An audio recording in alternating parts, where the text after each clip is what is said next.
ওমা, এ কি?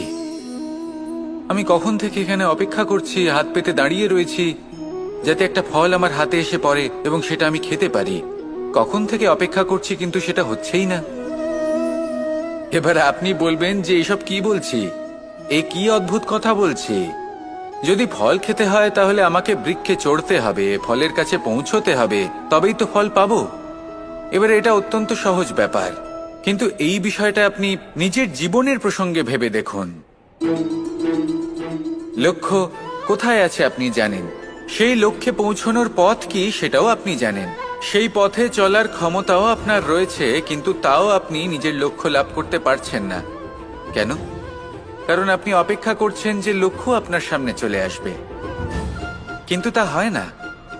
লক্ষ্য সে যাই হোক না কেন, ধন হোক, প্রেম হোক, কোনো সম্মান হোক বা মোক্ষ হোক, যদি আপনি তার দিকে অগ্রসর না হন তাহলে ফল প্রাপ্তি অসম্ভব ব্যাপার, তা কোনোদিনই হবে না। সেই জন্য আপনার চোখের সামনে আপনি যদি নিজের লক্ষ্যকে দেখতে পান তাহলে উঠুন এবং সেই দিকে অগ্রসর হতে শুরু করুন। নিজের অন্তরের সকল অশুভ গুণ দূর করুন, অলসতা ত্যাগ করুন, অজ্ঞানতা ত্যাগ করে দিন এবং চলতে থাকুন। অবশ্যই মনোবাঞ্ছিত ফল লাভ করতে পারবেন। মনে রাখবেন, চলতে থাকলে তবেই লক্ষ্য প্রাপ্তি হবে। অপেক্ষার দ্বারা শুধুমাত্র মৃত্যু লাভ হবে। আসুন আমার সাথে ভালোবেসে বলুন, রাধা রাধা। প্রত্যেক প্রাণী ভালোভাবে জীবন যাপন করতে চান, এটা তাদের স্বভাবে আছে এবং ভাবাটা অনুচিত নয়। কিন্তু একটা ভালো জীবনের গুরুত্বপূর্ণ অংশ কোনটা? বসবাসের স্থান, সেই স্থান যেখানে আমরা জীবন অতিবাহিত করি। এবার মানুষ ভাবতে পারেন যে একটা ভালো বাসস্থানের অর্থ কি? সেই স্থান যেখানে সহজে জল পাওয়া যায়, যেখানে শুদ্ধ বায়ু পাওয়া যায়, যেখানে আনাজ উৎপন্ন হয়। এটা জীবনযাপনের জন্য পর্যাপ্ত বটে, কিন্তু ভালো জীবন যাপনের জন্য আরো একটা কথা আপনাকে বুঝতে হবে। সাধু, জ্ঞানী, পণ্ডিত ব্যক্তি, এই সকল মহাপুরুষ, এনাদের যে বাসস্থান তা অত্যন্ত বিশেষ হয়। এখানে এক ধরনের বিশেষ ইতিবাচক শক্তি থাকে, এমন একটা স্থান যেখানে দেবতারাও বিচরণ করেন। জীবন আমরা সবাই যাপন করি, কিন্তু জীবনের উদ্দেশ্য শুধুমাত্র জীবন যাপন করা নয়। জীবনের উদ্দেশ্য হল মুক্তি লাভ করা। আর এই সকল সাধু, জ্ঞানী, পণ্ডিত ব্যক্তি, এই সকল মহাপুরুষ আপনাকে মুক্তির পথে নিয়ে যেতে পারেন, কারণ এরা হলেন সেই মহাপুরুষ যারা নিজেদের অন্তরের বিকার, অহংকার, ক্রোধ, বিদ্বেষ, এই সকল দোষগুলিকে ত্যাগ করেছেন, এদের উপর বিজয় লাভ করেছেন। এমনই একজন ব্যক্তি আপনাকে মুক্তির পথে নিয়ে যেতে পারে। প্রয়োজন হলো শুধুই এনাদের চিনতে পারা, এদের কথা বুঝতে পারা এবং এদের দেখানো পথে চলা। যদি আপনি এটা করতে পারেন তাহলে এই মন প্রফুল্ল হয়ে বলবে, রাধা রাধা। কখনো কোনো বাগানের কোনো বৃক্ষকে দেখেছেন যেখানে সুগন্ধি ফুল থাকে, রসালো ফল থাকে? তখন মন প্রফুল্ল হয়ে ওঠে, মন থেকে সেই বৃক্ষের প্রতি ভালোবাসা জন্মায়। কিন্তু যিনি বাগানের মালিক, শুধুমাত্র তিনিই জানেন যে কিভাবে এই বৃক্ষকে আগলে রাখতে হয়, কিভাবে তার পরিচর্যা করলে এতে সুন্দর সুগন্ধি ফুল হবে, রসালো ফল হবে। কখনো কখনো প্রয়োজনের থেকে বেশি রোদ পেলে এই বৃক্ষগুলি শুকিয়ে যায়, প্রয়োজনের থেকে কম রোদ পেলেও এই বৃক্ষ কিন্তু শুকিয়ে যায়। প্রয়োজনের থেকে কম জল যদি পায় এই বৃক্ষ শুকিয়ে যেতে পারে, প্রয়োজনের থেকে অতিরিক্ত জল যদি পায় তখনও এই বৃক্ষের শিকড়গুলি নষ্ট হয়ে যেতে পারে। এবার এটাই কিন্তু আমাদের সংসারের সাথেও হয়। আমাদের সংসারের সকল প্রতিভাশালী ব্যক্তি, যেমন লেখক, বিচারক, প্রবক্তা, যোদ্ধা, এদের সবার ক্ষেত্রে এই কথাটাই প্রযোজ্য। যদি বেশি প্রশংসা করা হয় তাহলেও এরা হারিয়ে যাবেন। প্রয়োজনের থেকে বেশি যদি নিন্দা করা হয় তখনও তারা নত হয়ে পড়বেন। তাহলে আপনি এদের রক্ষা করুন এবং নিজেদেরও। মনে রাখবেন একটা কথা, জেনে রাখুন কখন কোন নিন্দায় আপনি লজ্জিত হবেন না আর কখন কোন প্রশংসার দ্বারা নিজের মধ্যে অহংবোধ জাগ্রত করবেন না। এই মন সুপ্রসন্ন হয়ে বলবে, রাধা রাধা। জল এ হলো জীবনের আধার পঞ্চতত্ত্বের মধ্যে একটি, আর অত্যন্ত বিশেষ। এর থেকে অনেক বড় শিক্ষা পাওয়া যায়। এই জল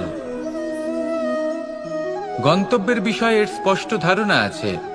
ও জানে ওর লক্ষ্য কি, আর প্রয়াস করে ততদূর সে পৌঁছেও যায়। এটি পর্বত থেকে বয়ে নিচে নেমে আসে, নদীর সাথে সমাহিত হয়ে তার সাথে বয়ে চলে, চিরসবুজ বনানী গড়ে তোলে, প্রাণীদের তৃষ্ণা নিবারণ করে, সামনে এগিয়ে চলে, মানুষের সাথে মিলিত হয়। যারা একে বাঁধের মধ্যে বেঁধে রাখতে চেষ্টা করে, সে বন্দি দশাতেও থেকে যায়, মানুষের কল্যাণ করে। তারপর বাঁধ থেকে মুক্তি পেয়ে এগিয়ে চলে, কোথাও ধাক্কা খায়, কোথাও বাধা পড়ে, কোথাও যদি পথ খুঁজে না পায় তাহলে পথ খুঁজেই নেয়, আর যেখানে পথ থাকে না সেখানে পথ বানিয়ে নেয়, আর শেষ পর্যন্ত নিজের লক্ষ্যে পৌঁছেই যায়, অর্থাৎ সমুদ্রে গিয়ে সমাহিত হয়ে যায়। আমাদেরও কিছুটা এরকমই হয়ে উঠতে হবে। যেখানেই যাবেন সকলের কল্যাণ করুন, সামনে এগোন। আপনি কোথাও পড়ে গেলে, ধাক্কা খেলে আঘাত লাগবেই, উত্থান পতন লেগেই থাকে।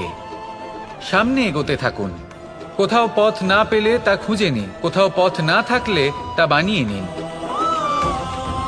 নিজের গন্তব্যের কথা সব সময় মনে রাখুন।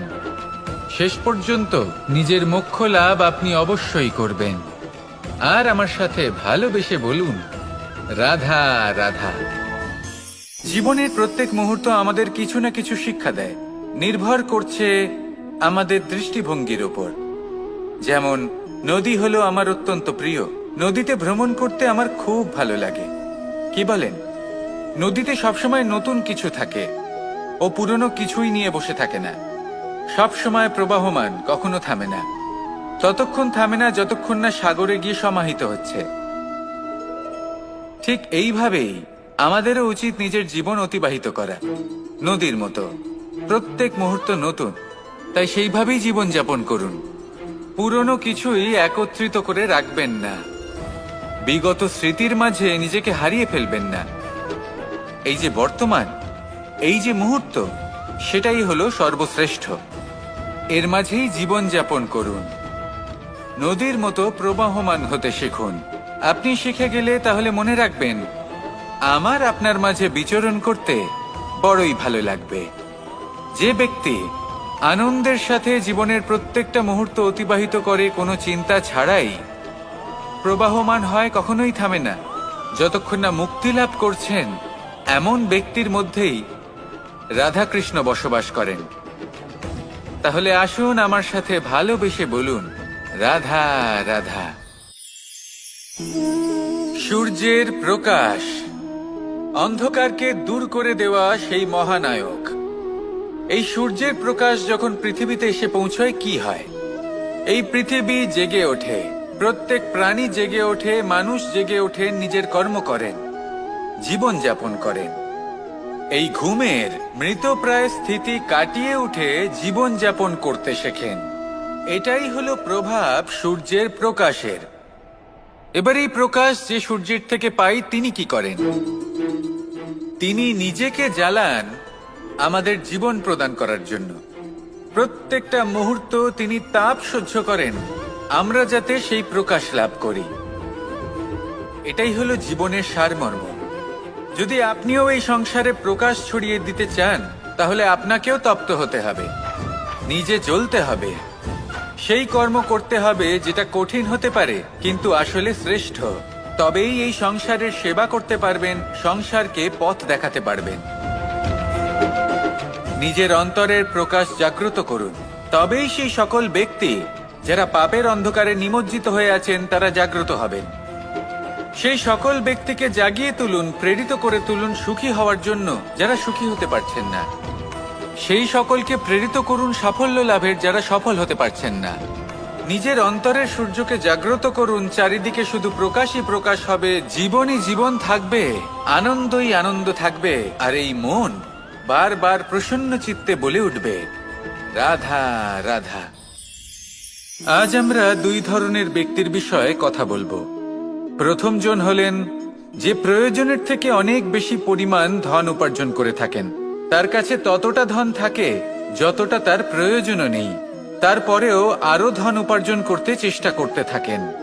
সকল সম্ভব চেষ্টা করেন, সকল সম্ভব কর্ম করেন, তা সে উচিত কর্ম হোক বা অনুচিত, তাতে তাদের কিছুই যায় আসে না। তারা শুধুই এই সংসারের সকল সুখ ভোগ করতে চান, সকল স্বাচ্ছন্দ্য লাভ করতে চান। আজীবন তারা প্রচেষ্টাই করতে থাকেন। এবার এই করতে গিয়ে তারা ভারাক্রান্ত হয়ে সমস্যার সম্মুখীন হন। এনাদের সমগ্র জীবন এই চেষ্টাতেই চলে যায়, জীবন যাপন করার বদলে। অন্যদিকে আরেকজন ব্যক্তি, যিনি জানেন তার প্রয়োজন কতটুকু, আর শুধুমাত্র সেই পরিমাণ ধন অর্জন করেন, তার থেকে বেশি একটুও নয়। উনি যদি দুবেলা খেতে পান, মাথা গোজার ঠাঁই পেয়ে যান, সেটাই পর্যাপ্ত। তাতেই তিনি আনন্দে জীবন যাপন করেন, না কোনো বৃথা চিন্তা করেন, না কোনো বৃথা কষ্ট করেন। এবার আমি আপনাদের জিজ্ঞেস করব, এই দুই ব্যক্তির মধ্যে আপনি কোন ব্যক্তি হতে চাইবেন?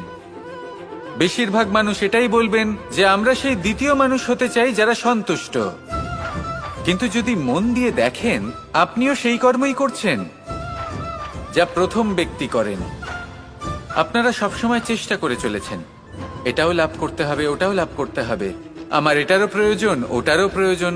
আপনি অনেক কিছু লাভ করেছেন, কিন্তু প্রশ্ন এটাই যে আপনার কি সেই সবকিছুর প্রয়োজন রয়েছে?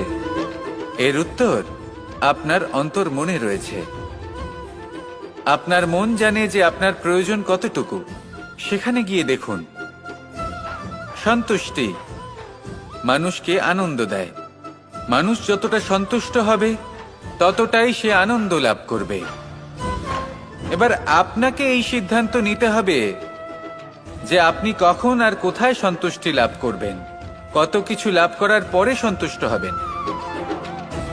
এই উত্তর আপনি মন থেকে পাবেন। এই সমাজের চাহিদায় জড়িয়ে নিজেকে বিভ্রান্ত করবেন না। নিজের অন্তরের এই মিথ্যে অহংবোধকে প্রশ্রয় দিতে গিয়ে যদি আপনি এরকম প্রয়াস করতে থাকেন, তাহলে জীবনযাপন কখন করবেন? থেমে যান, শান্ত হয়ে যান, নিজের অন্তর মনে নিমজ্জিত হয়ে দেখুন যে সন্তুষ্টি কোথায়। এই সন্তুষ্টি লাভ করুন। এই মন প্রসন্ন হয়ে বলবে, রাধা রাধা। ক্ষমা একটা অত্যন্ত সুন্দর শব্দ, আমার খুব প্রিয় শব্দ। কিন্তু এই ক্ষমা কখন আর কিভাবে প্রয়োগ করতে হবে সেটা বোঝা প্রয়োজনীয়। এক, যদি আপনি কোনো অন্যায় করেন আর ক্ষমা না চান, ক্ষমা প্রার্থনা না করেন, ক্ষমা চাওয়া থেকে এড়িয়ে যান, তাহলে তাতে আপনারই ক্ষতি হবে। কিভাবে?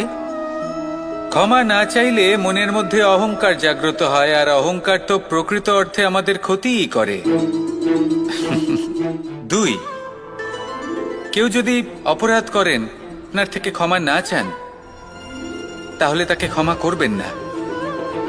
ক্ষমা হলো অত্যন্ত অমূল্য, আর না চাইতেই কাউকে ক্ষমা দান করা এটা উচিত নয়। তিন, যদি কেউ আপনার সাথে অনুচিত কিছু করেন, অপরাধ করেন, আর আপনার থেকে ক্ষমা চান, তাহলে তাকে ক্ষমা করে দিন। তাতে আপনার অন্তরের করুণাবোধ জাগ্রত হবে, প্রেম জাগ্রত হবে, আর তা আপনার জন্য শুভ হবে। চার, যদি আপনি নিজে কোনো অপরাধ করেন, তাহলে অবশ্যই ক্ষমা চাইবেন। তাতে আপনারই লাভ হবে। কিভাবে? সামনের ব্যক্তি আপনাকে ক্ষমা করুক বা না করুক, আপনার অন্তরের অহংকার ক্ষীণ হবে, আর এই মন আরো নির্মল হয়ে উঠবে। এই ক্ষমা অত্যন্ত অমূল্য। ভেবেচিন্তে একে ব্যবহার করুন, আর আমার সাথে ভালোবেসে বলুন, রাধা রাধা।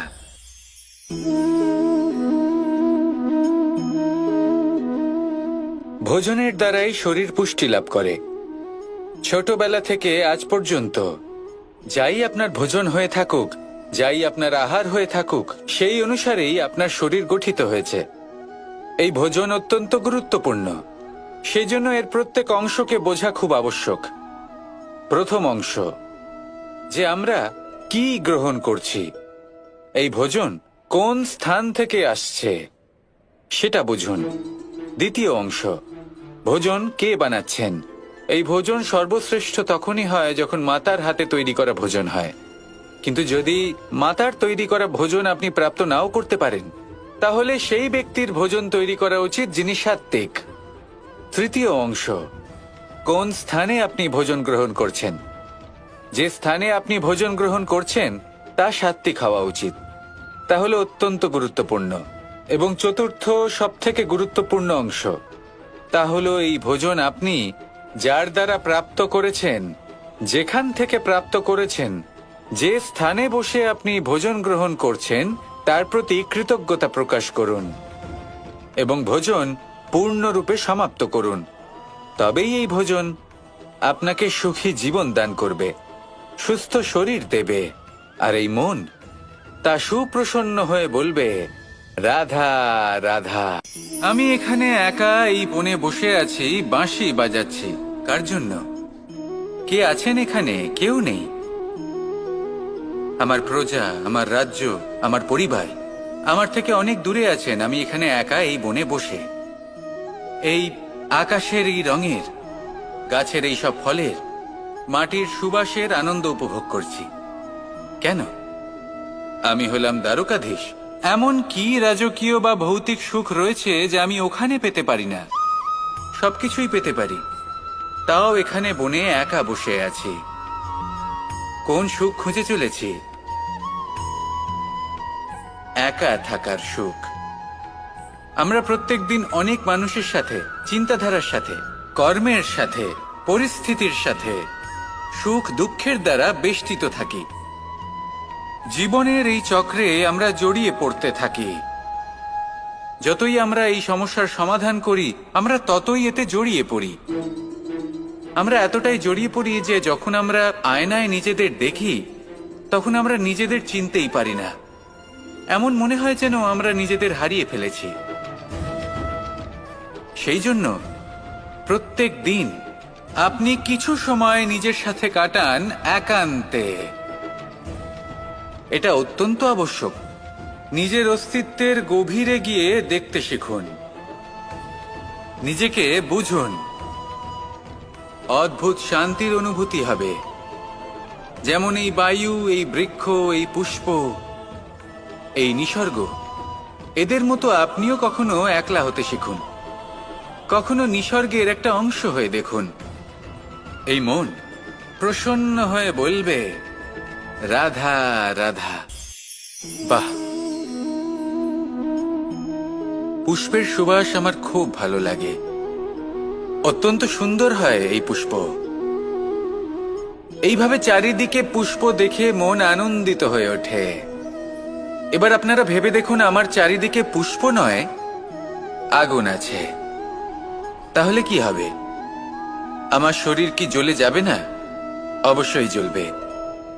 শরীরকে কি আগুনের তাপ সহ্য করতে হবে না? অবশ্যই সহ্য করতে হবে। এটাই হলো প্রকৃতির নিয়ম। এই নিয়ম কিন্তু আমরা সবাই জানি, কিন্তু আমাদের মধ্যে বেশিরভাগ মানুষ এই বিভ্রান্তি নিয়ে বাঁচি যে এই যে প্রকৃতির নিয়ম, তা আমার ওপর প্রযোজ্য নয়। তা কিন্তু নয়। আমাদের চতুর্দিকে এই যে নিসর্গ রয়েছে, আমরা তার কতটা ক্ষতি করি সেটা একবার ভেবে দেখুন। আমরা বনাঞ্চল জ্বালিয়ে দিই, বায়ু দূষিত করি, জল দূষিত করি, প্রাণীদের হত্যা আমরা করি। কেন? এই নিসর্গ আমরা নষ্ট করি, যদিও আমরা জানি যে আমরাও হলাম এই নিসর্গেরই অংশ। এবার দেখুন, শরীরের কোনো অংশে যদি আগুন ধরান, আস্তে আস্তে সমস্ত শরীরও জ্বলে যাবে। সেইভাবেই নিসর্গ যদি নষ্ট হয়ে যায়, তাহলে মনুষ্য জাতিও নষ্ট হয়ে যাবে। তাই এই যে নিসর্গ আপনি দেখছেন, এই পুষ্প, এই বৃক্ষ, বায়ু, জল, এদের সকলকে রক্ষা করুন, নষ্ট নয়। মনে রাখবেন, যদি নিসর্গ থাকে মানুষ থাকবে, যদি নিসর্গ থাকে তাহলে এই জীবন থাকবে। আসুন আমার সাথে ভালোবেসে বলুন, রাধা রাধা। এ হলো গোলাপ ফুল। একে আমরা সকলেই চিনি। সমগ্র সংসার ভালোবাসে এই পুষ্পকে। এই ফুল দেখতেও সুন্দর। সব থেকে বেশি গুরুত্বপূর্ণ কথা হলো এর সুগন্ধ, যা দূর দূরান্ত থেকে ব্যক্তিদেরকে আকৃষ্ট করে। এই সুন্দর পুষ্প একটু মন দিয়ে দেখলেই দেখা যায় এর নিচে কাঁটা রয়েছে। এই সংসার বলে, এ প্রকৃতির কেমন রচনা, এত কোমল পুষ্প, এটা কি তীক্ষ্ণ কাঁটা সহ প্রস্ফুটিত হয়? এটাই হলো জীবনের সত্য। আমাদের অন্তরের সদ্গুণ, সেগুলিও এই ফুলের মতোই সুন্দর। সংসার এর সৌন্দর্য দেখতে পায়, এর সুগন্ধ চতুর্দিকে ছড়িয়ে পড়ে। কিন্তু এই সদ্গুণ জাগ্রত করে তোলার জন্য কঠোর পরিশ্রম করতে হয়, প্রতিনিয়ত চেষ্টা করে যেতে হয়। তাই জন্য যদি আপনি জানেন আপনার পথ উচিত কিন্তু তা কাঁটায় পরিপূর্ণ, তাহলে থামবেন না, চলতে থাকুন। একবার যদি অন্তরের সদ্গুণ জাগ্রত হয়, তাহলে এই সংসার এই সৌন্দর্য দেখবে আর সুগন্ধে আকর্ষিত হয়ে আপনার কাছে আসবে। এই মন, এই জীবন প্রসন্ন হয়ে বলবে, রাধা রাধা। আমাদের গৃহে অনেক কক্ষ রয়েছে, কিন্তু এমন কি আছে যে একটাই থাকে? আমাদের গৃহের দ্বার। এমন কেন হয়? অনেক দ্বার তো থাকতেই পারে। ভেবে দেখুন, একটা বিশাল ভবন রয়েছে, তার চতুর্দিকে অনেক দ্বার আছে। ভালোই হবে, যাতায়াত করতে সুবিধা হবে, কিন্তু এমন আমরা কেন করি না? এবার আপনি বলবেন যে এটার উত্তর তো সহজ। যতগুলো দ্বার থাকবে ততজন দ্বারপালও থাকবে। কে কখন কোথা থেকে আসবে, কোথায় চলে যাবে, সেদিকে খেয়াল থাকবে না। চুরির সম্ভাবনাও বেড়ে যাবে। যাক, এই বিষয়ে অন্তত আপনি বোঝেন। সেই জন্য আপনার গৃহে একটাই দ্বার রয়েছে। কিন্তু আপনার মনের বিষয় কি জানেন? আপনার মনেও কি কোনো দ্বার আছে? নেই? তার মানে যে কোনো ব্যক্তি যেখান থেকে খুশি আসতে পারে আর আপনার মনে যা খুশি প্রবেশ করিয়ে চলে যেতে পারে। কোনো বাধার সম্মুখীন না হয়ে কোনো ব্যক্তি আপনার মনে যা কিছু প্রবেশ করিয়ে চলে যাবে, তা সে আমাদের পক্ষে শুভ হোক, অশুভ হোক বা যতই ঘাতক হোক না কেন। সেই ভাবনা হতে পারে বাসনাময়, ক্রোধে পরিপূর্ণ, মতভেদে পরিপূর্ণ, বিদ্বেষ বা অহংকারে পরিপূর্ণ, বা কোনো ব্যর্থ ভাবনা হতে পারে। বিশ্বের যে কোনো ভাবনা মনে এসে বসবাস করতে পারে। এবার মনে যা ভাবনা থাকবে, মন সেটাই অনুভব করবে। নেতিবাচক ভাবনা যদি মনে ঘর করে, মন সুখ অনুভব কি করে করবে? সেই জন্য আবশ্যক হলো মনের মাঝে ইতিবাচক সত্তার দ্বার গড়ে তোলা। অর্থাৎ কোনো ভাবনা যদি আসে এবং ইতিবাচক হয়, তাহলে তাকে মনে প্রবেশ করতে দিন। যদি তা আপনাকে আর্থিক, সামাজিক, পারিবারিক, আধ্যাত্মিক লাভ দেয়, তাহলে তাকে প্রবেশ করতে দিন। যদি না দেয়, যদি তা নেতিবাচক ভাবনা হয়, তাকে দ্বার থেকেই আবার ফিরিয়ে দিন। যত শুভ চিন্তায় থাকবে এই মন, ততই শুভ হবে আপনার জীবন। আর এই মন সুপ্রসন্ন হয়ে বলবে, রাধা রাধা।